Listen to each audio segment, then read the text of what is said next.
Hello students, this is Mrs. Miller, and the purpose of this video is to share my thinking as I read through this story called The Fish Story.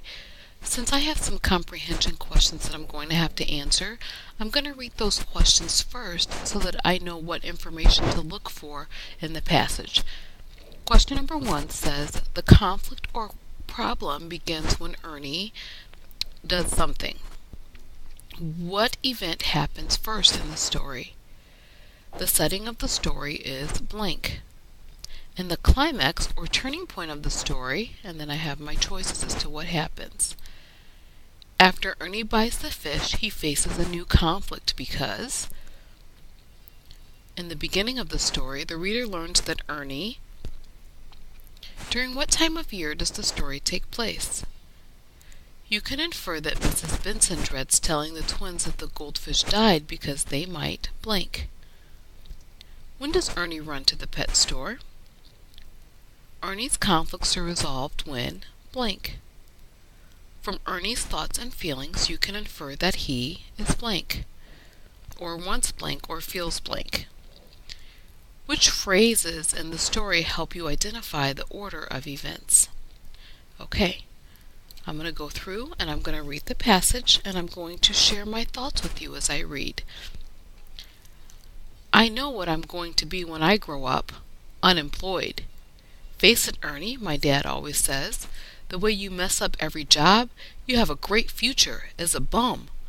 Oh my goodness, right away I'm thinking about, what if somebody said that to my Naomi? What if I said that to Naomi? I think that I'd have to be very angry or very annoyed to say something like that. So I'm thinking that Dad must be really annoyed with some of the mistakes that Ernie makes.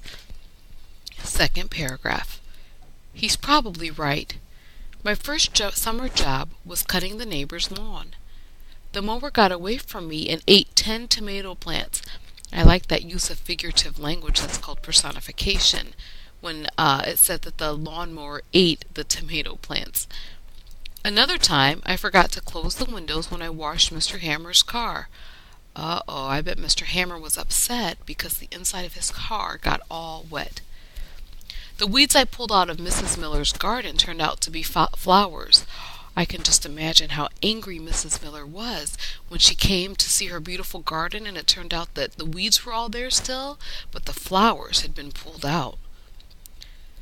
So I was really surprised when the Bensons asked me to look after their house while they were away on vacation. The Bensons are new on the block. I guess they hadn't heard about me yet. I'm wondering right now, is he going to make a mistake? The way that he's made mistakes for people in the past? That's why he says, I guess they haven't heard about me yet, because the Bensons might not know that Ernie makes a lot of mistakes. We're leaving on Monday, explained Mrs. Benson. You'll start on Tuesday.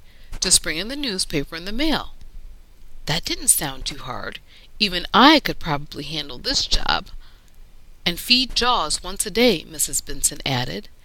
Jaws? I gulped. Did they have a pet shark or something? Mrs. Benson laughed. That's what the twins named their goldfish. I'm making a prediction right now.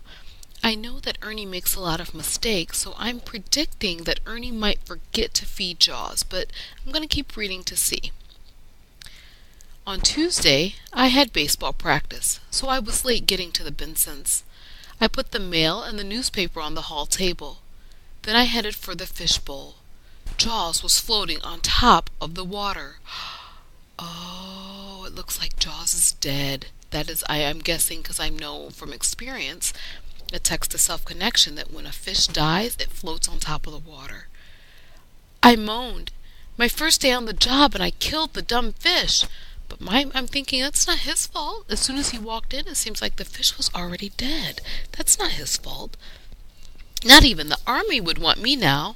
That's what my dad would say after he stopped yelling. Now wait a minute, Ernie, I said to myself. This little fella could still be alive. His eyes are open. He could be in a coma. I bent down very close to the water. Jaws, I yelled. It's me, Ernie, your babysitter. If you can hear me, blink once. He didn't. I touched him with my finger.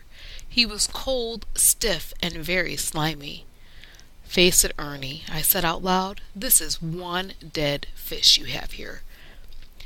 That night I lay awake a long time trying to figure out why that dumb fish died. I didn't overfeed him. I never had a chance to feed him at all. When I finally fell asleep, I had a nightmare. The shark from Jaws was chasing me. He was wearing a six-shooter. "You bumped off my kinfolk," he yelled. "Draw!" I didn't tell my parents about Jaws. Every day I went over to the Bensons as though nothing was wrong. I had until Sunday. That's when the Bensons were coming home. Why rush things? Okay, I'm going to pause here and share my thoughts.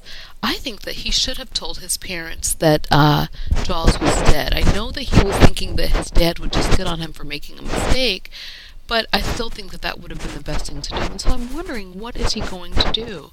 Because he says he has until Sunday to figure something out. On Saturday, I remembered that Jaws was still in the fishbowl. I was about to toss him into the garbage. Suddenly, I had a great idea.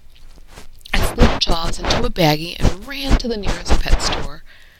"I'd like another goldfish exactly like this one," I told the owner. Then I held up the baggie. The owner glared at me. Oh, I look at that word choice right there. It says the owner glared at him. So that tells me that the owner thinks that it's Ernie's fault that the fish is dead. He doesn't know that that's not really Ernie's fish. But he's looking at Ernie like, "Why can't you take care of a fish? Why should I sell you another fish when you can't even take care of the first one you had?"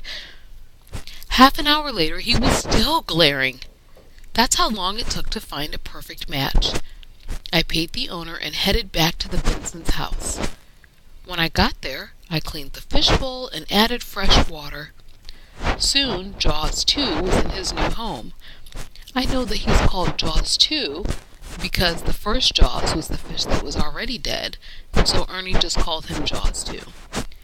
But instead of swimming around, he just stared at me. "What you did was wrong," those tiny black eyes seemed to say. So Ernie is imagining that Jaws is looking at him. Jaws 2 is looking at him in an accusing way. The Bensons arrived home at 1:55 Sunday afternoon. I watched from my bedroom window as they piled out of the car. At 2:13, my mom called up the stairs. "Ernie," she said, "Mrs. Benson is here." Caught! I trudged down the stairs to face the music. Look at this word choice. The narrator uses the word trudged. That tells me that he's dreading going and facing Mrs. Benson. He thinks he's going to get in a lot of trouble. It doesn't say he leaped down the steps or ran down the steps. It says he trudged. So he walked heavily, kind of like he's not looking forward to what's going to happen. Mrs. Benson was sitting at the kitchen table with my parents. "Here's the boy behind the great goldfish switch," she said. I felt like running, but Mrs. Benson put her arm around my shoulder. "That was very thoughtful, Ernie," she said. "Monday was so crazy I didn't have time to pick up another fish. I've been dreading telling the twins that Jaws died. Thanks to you, I won't have to." Oh, so Mrs. Benson was actually pleased with what Ernie did in replacing the fish. She knew that the fish was dead, that Jaws was dead. She just didn't have time to go and get another one. She handed me money in an envelope. "This is for house sitting," she said.